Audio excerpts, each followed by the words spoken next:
Hey everyone, we are finally getting our pallet video up. We're sort of sliding in just in the nick of time. So I took this pallet apart back in the middle of July thinking that we were going to be ahead of the game and get our video up and at them and this and that, and it just did not happen. August was just one thing after another, and I cannot believe that August is over and tomorrow is going to be September. Holy cow. Like I said, we just had one thing after another come up, including this rattlesnake incident. Luckily no one was hurt except for the rattlesnake, but just one of those months. Anyway, so yesterday we finally got our pallet project together. And this is the top, and those are the seats, and then the legs. I'm not trying to door wrench, I just have that. I don't know that I like the idea of a little fence.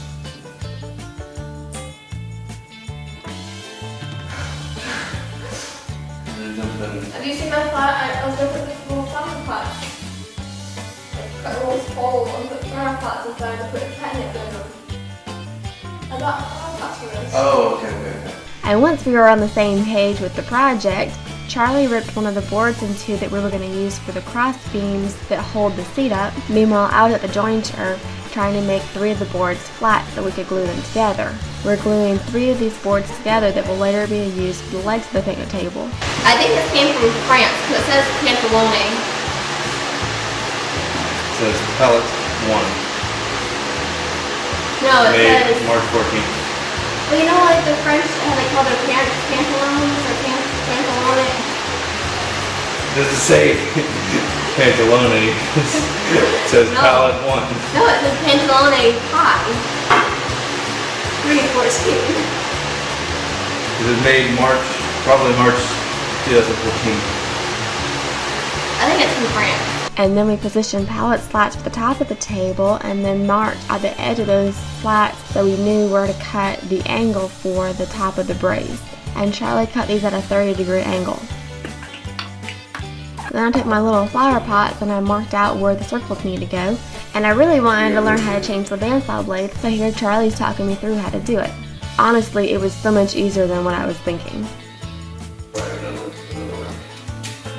So that's it. You just...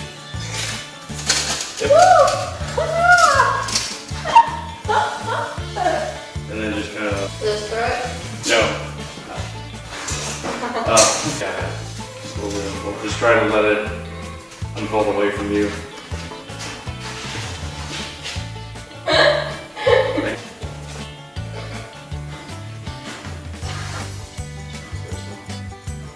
So then I went through and cut out 6 half-circle-ish looking shapes that would go together to make these full circle-ish looking shapes for the flower pots.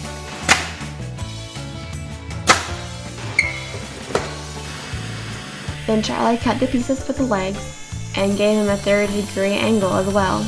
We used a combination of a framing nailer as well as some deck screws to put this thing together.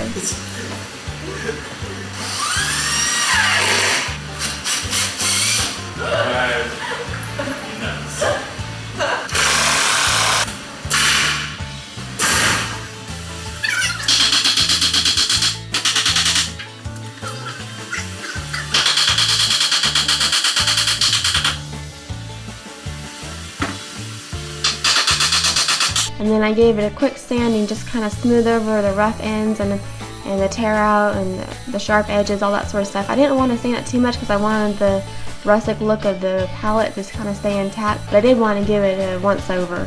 And then I gave it a few coats of polyurethane.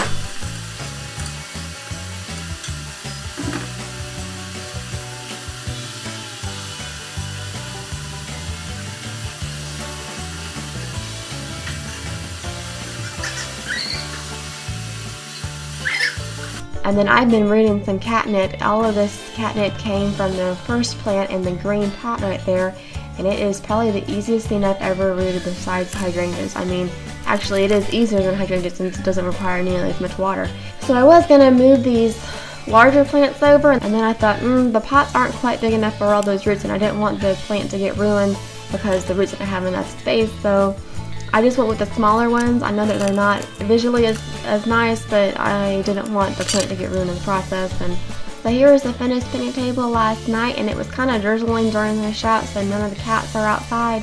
And then this morning I went out to look at the table, and those little squirts had already pulled up all of that catnip. What happened here? What happened there? Gobble gobble.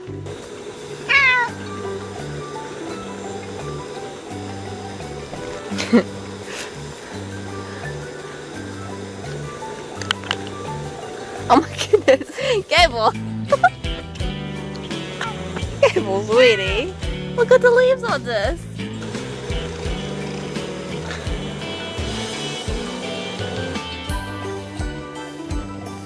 But this was a super duper easy project. We had it done within a few hours, including all the glue up time and the polyurethane and stuff. It was super easy to come together and definitely could be used for small children instead of cats.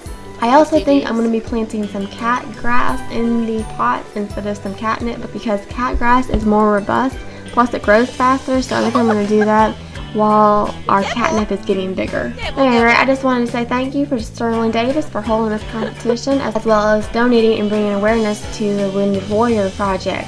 So as always, we appreciate y'all for watching, and we will catch y'all next time. Guys, seriously.